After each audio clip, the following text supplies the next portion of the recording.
So you're a tennis player. Can you tell me like how you got involved with tennis and tennis in your life, when it started?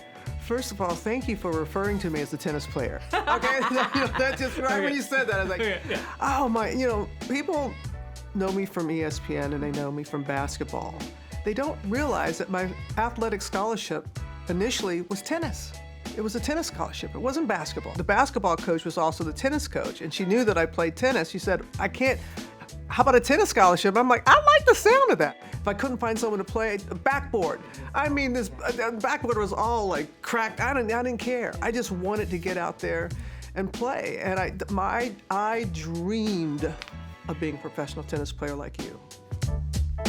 So when you think about those early years, and the WTA was just starting in 1973, what was your first sort of thought or memory or recollection about the WTA tour? Oh my goodness, it gave me hope.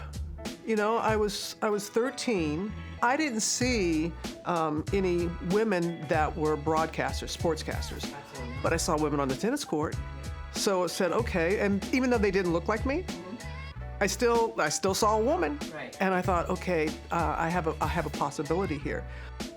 Do you remember when I won the Detroit 1981. tournament? Okay. I was 21 years old. Okay. What else you want to know? Yes, I remember. What impact? Yes, I know. What happened in your mind when that happened? I was like, yes, and then also it's like, 1958.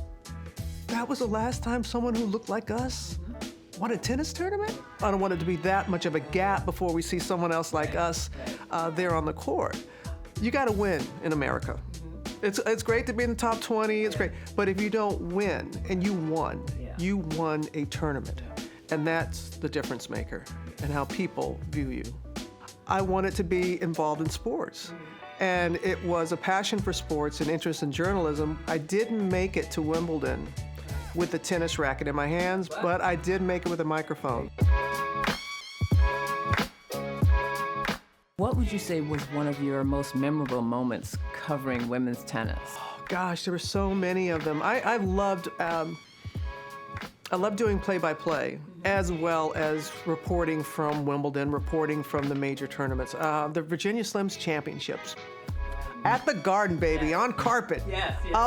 Doing them with Pam Shriver and just really enjoying calling the action. It was the end of an era. Coco Gauff, I went down after, she made the national scene, and going down to her home in Delray, meeting her grandmother during the unrest that summer after George Floyd, that we heard Coco speak up. And I was just so proud of her that she, and then when I met her grandmother, I was like, oh, of course, this is why she did it. But to meet these players when they're on the cusp like that really means a lot. When I reached a milestone birthday, the one that ends with a 0, I read a book that said, okay, when you are maturing, not aging, when you're maturing, find something that brought you joy. Remind yourself what brought you joy. I hadn't played tennis 20 years. I said, I'm going to play tennis again. And it's been 3 years, and I have been playing consistently, and I'm that little girl with pigtails on the court down in Mississippi. It has brought back just a joy that I had been missing. I'm a better person because I play tennis, because I play tennis, not past tense. There you go. Yeah.